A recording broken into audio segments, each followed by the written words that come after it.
thanks for that introduction, Ben. And so you heard about our project. And so the question is, well, how did we get from just wanting to upgrade and change a few things in our floor plan to net zero? And the answer, if we can flick to the second slide, is we did it all from the inside. A lot of projects are wrapped. This one, we did it from the inside. I'm Angus, this is Bruce. I'm the homeowner and Bruce is the carpenter. And we've known each other for a long time, but never had an opportunity to really work together like this. And so it was a fantastic learning experience, I think, for both of us. But let's take a step back to 2020. My wife and I sold our home of 27 years and decided we wanted to make Collingwood our retirement home. And so we were looking, as we said, for that turnkey house. Well, when buyers outnumbered sellers and house prices were rapidly going up, that turnkey house didn't really exist. And so we found 131 7th Street. It had a fantastic backyard. Needed a few things changed in the interior design. We can flick to, keep going, that one. So as you can see, kind of an odd layout. The backyard is where it says existing main floor plan. Amazing flowers. A woman who was there before spent all her time in the backyard, but there was no way to see it from the house. We wanted to open things up. I was told at the time that this house had really good bones. I interpreted that naively to mean, you're not going to have to do much to this house. So I talked to Bruce, and he decided that he would take on this project, and more importantly, take me on as his understudy. So we had two more steps that we needed to go through. First of all, we wanted to replace some windows, and so there was Canada Greener Homes grants available. We needed to get a pre-construction energy audit, and so we reached out to the Environment Network in Collingwood and got put in touch with energy advisor Mike Matthews. And that was a really important step for us. And secondly, we needed someone to do the design. And so we reached out to another skier, Jim Campbell, and Rockside Campbell Design helped us with the design. We can turn to the next slide. So when we got these drawings from Jim, we gulped initially. It was a lot bigger project that he was suggesting than what we had imagined. Because, we go back to that first one, because we were taking out all of the interior supporting walls, we needed to put a big support beam in, we basically were going to have to go right back to the perimeter studs. And so this was the time we were told that we really should be thinking about doing a deep energy retrofit and really taking the opportunity.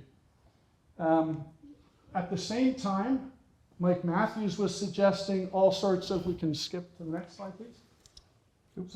Mike Matthews was suggesting improvements that we could be making if we were doing a lot of insulation, changing our mechanical systems. You can skip to the next slide, thanks. And so these were all important factors. And then in the fall of 2021, the Intergovernmental Panel on Climate Change released its report that UN Secretary General called a Code Red for Humanity. And what was needed was deep and sustained cuts in greenhouse gas emissions. And my wife and I thought, if we're not going to do this at this point when we have the opportunity, how can we expect anybody to do that? And so we jumped in. You can flip to the next slide. We jumped in with both feet. And if we can go back to the slide that's about the objectives. That one, thanks.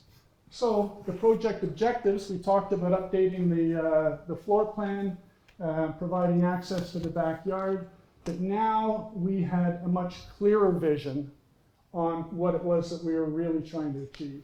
And so that was to develop a really tight envelope, to utilize materials in low embodied carbon, salvage and reuse existing materials, and eliminate fossil fuel use. And we'll come back to how we did on those in a little bit. I'm going to turn it over to Bruce. Oh, you got your own mic. Yeah. He's got his own. So, hi, I am Bruce, and I was the carpenter on this project. I'm also a very passionate carpenter. I love building, and I'm going to be brutally honest here. I'm not passionate about public speaking. So, that's going to be quite evident in a short period of time. So, looking at this project, I was very excited about it. It had a lot of boxes checked that were important to me. It had great clients. It had a design that was well thought out. It was small, which was a real bonus because being a one-man band is hard to take big projects on. It had a lot of variety, so there's a lot of skill sets that were going to be needed. But mostly, it had the opportunity to try some new materials, some new products, and some new design details I had only read about, so I was really looking forward to it. So I'm going to take over here where Angus left off. The demolition is back to the original framing. We're ready to pull out all the non-bearing interior partitions. We're getting ready to install some big beams so that we can take out the walls that are in the way of our new floor plan. So that being done, we headed into starting the demo. I'm going to do a little story here. So while we were starting the demo, we realized that all the framing in the house was Western red cedar. So part of the objectives was to salvage as much as possible, and we were really committed to that. And sometimes there's a difference between being committed and maybe we should be committed. So we salvaged every piece of wood that we could possibly find. Angus and Cian, they diligently pulled all the nails and sorted it and put it out in our what was become affectionately known as the wood library. It was also known as the carport, but wood library just had that nice feel to it. So we're trying to have some fun with it. So we're going to head in now to our detailed slides. So I'm going to do a little infomercial here before we get going. So all the drawings and design details were provided by Rocksite Campbell, with Jim and Darcy as being our contacts. All the air sealing products were purchased through 475, which is the 475 High Performance Building Supply. So heading into that, that's the drawing I'm going to talk about right now. We have a slight deviation from this drawing. It was heading into December. It was getting cold, and we really wanted to get some insulation in the building. We got our inspection done on all our structural work, so we went ahead and insulated with the Rockwool R20 bats so that we could get a little heat on and have a little nicer working area. So that's why it's slightly different from the drawing, which shows the loose fill cellulose. We did top it up with the loose fill and end up with our projected goal of R100 in the ceiling. So then we headed into this detail. So originally the house was 2x6 rafter, stick frame sitting on top of a 2x4 wall. Very typical for a house of this vintage. By the time you cut the bird's mouth, put a 1-inch air baffle in, there's only 3 inches to 4 inches of airspace, insulation space there. So it's a cold spot. It's a huge heat loss, causing ice damming and water infiltration possibly. So that was the area that we focused on there. So the angled piece is called the slope ceiling detail. So it was put in around the entire perimeter of the interior of the house. So that provided us with some volume. So between 14 and 16 inches, depending on where we were in the house, that we could have dense packed cellulose blowing in. So we ended up with like an R46, where we had maybe an R12 before. So this feature did not impact the living space hardly at all. Like was over the other night and we're sitting in the living room and you really don't even notice it there. It's quite an easy thing to do in these old places to provide us with that insulation.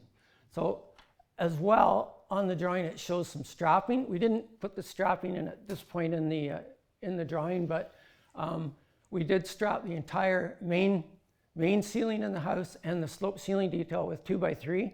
We had a consultation with the electrician to find out where all the lights were going to go in the ceilings and where he wanted to run all his electrical runs so that we could strap and hold our strapping back and provide chases for it.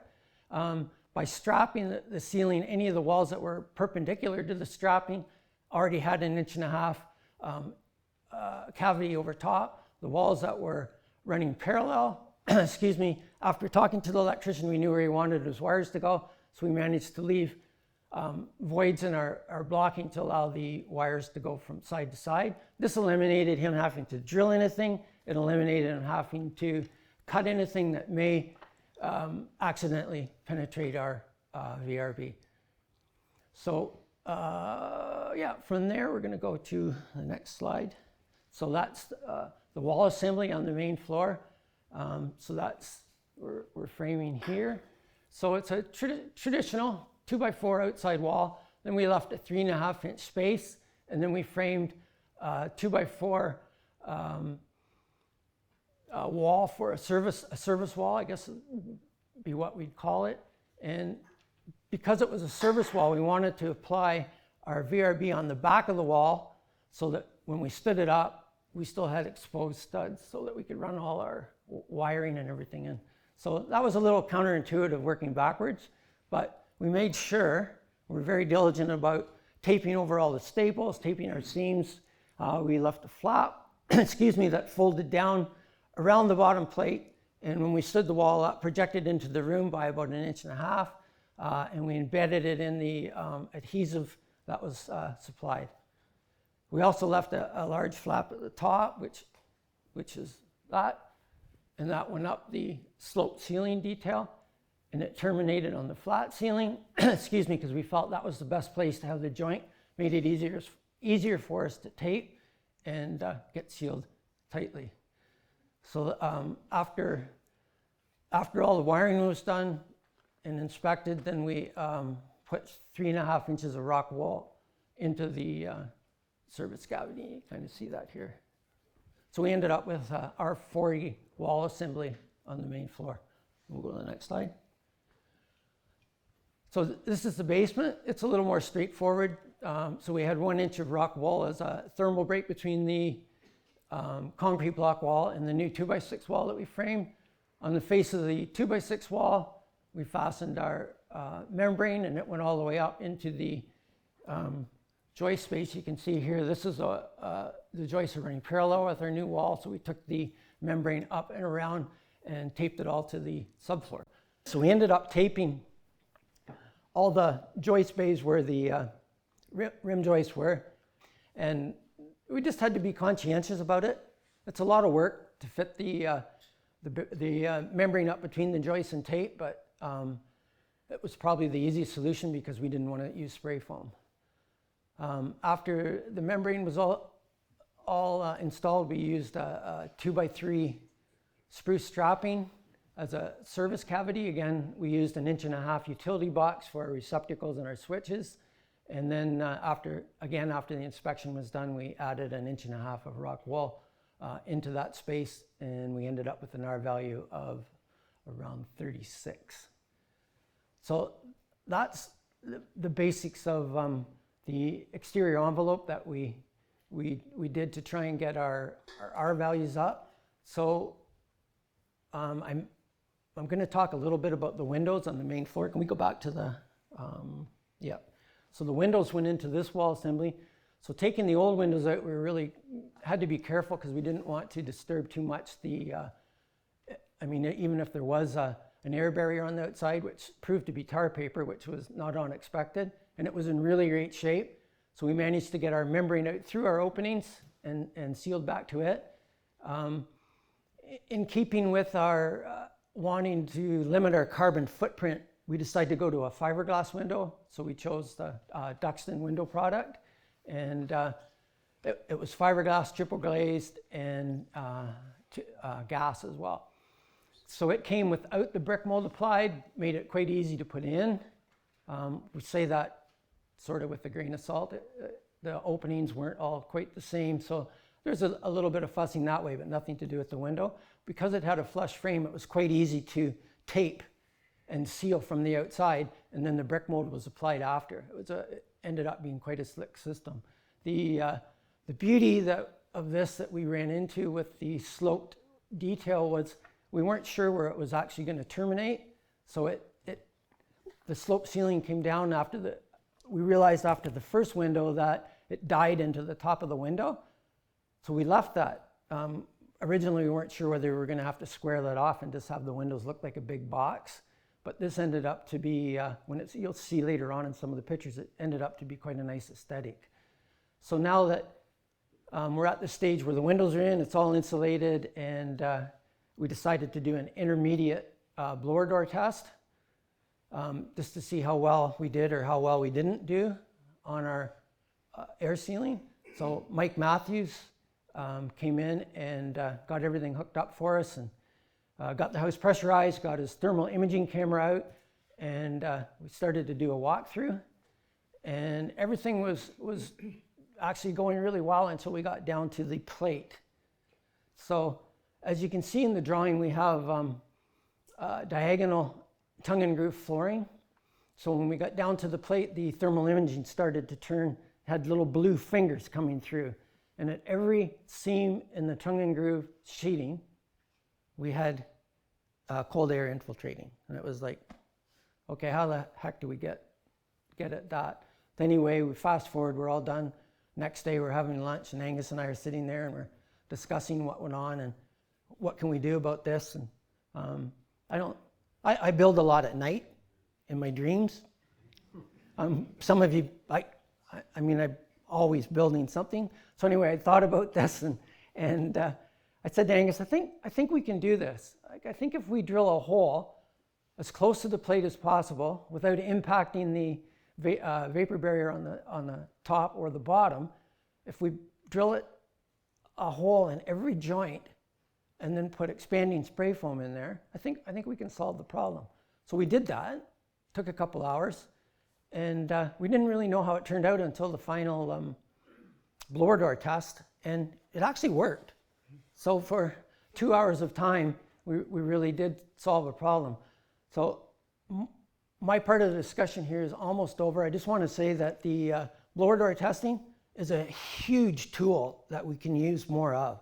I was a little worried about it because it is a very much a quantitative type, you either did a good job or maybe you didn't do a good job. And in this case, it at least gave us the, that feeling at the end of it that we did a good job. I think, the numbers speak for themselves, and it's really hard to know when we're doing this, if you don't have a way of knowing that you actually did, what you're doing is worth it, sometimes you don't put the effort into to do it. So I think the blower door is certainly a real tool for this type of envelope. I'm going to turn it back over to Angus, and he's going to take you on the rest of the journey to net zero.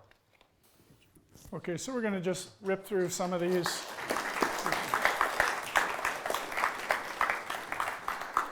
So in terms of the improvements of the envelope, we've actually talked a lot about these things. Just under 0.8 air changes per hour is pretty awesome. We tripled the R value in our wall ceiling. The one area we didn't touch was below the slab. That would have meant a whole nother level of work. We can switch to the next slide. Equipment improvements, air source heat pump, air source hot water heater, ventless air source heat pump dryer, induction stove. So there were a lot of things there. We went from, if we can go back to the next slide, from 104, here we are, 104 to a really respectable 41. We were pleased with that, but when you start looking at this, and one of our goals was to be carbon fossil fuel free, we really still weren't because we were driving a gas car. It was a Toyota Prius, but it was a gas car. And so the next phase was to try and, first of all, we bought an electric car, and then it was to put solar on. And so if we can flick to the next two slides, please. That one's good. So just last summer, we went with a 10 gigawatt solar project, and after all was said and done, we hit net zero. So not something...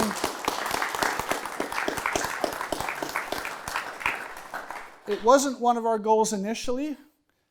We were really more concerned about just making a really awesome and livable home, and trying to do what we could to reduce, the things we talked about, carbon impact and stuff. But it's pretty great to hit that number. And so I'll just go to one last story. We've got a really quiet home. You'll see a couple of pictures of it. The first Christmas Eve we were in our house, this 60-year-old spruce tree came down in our backyard.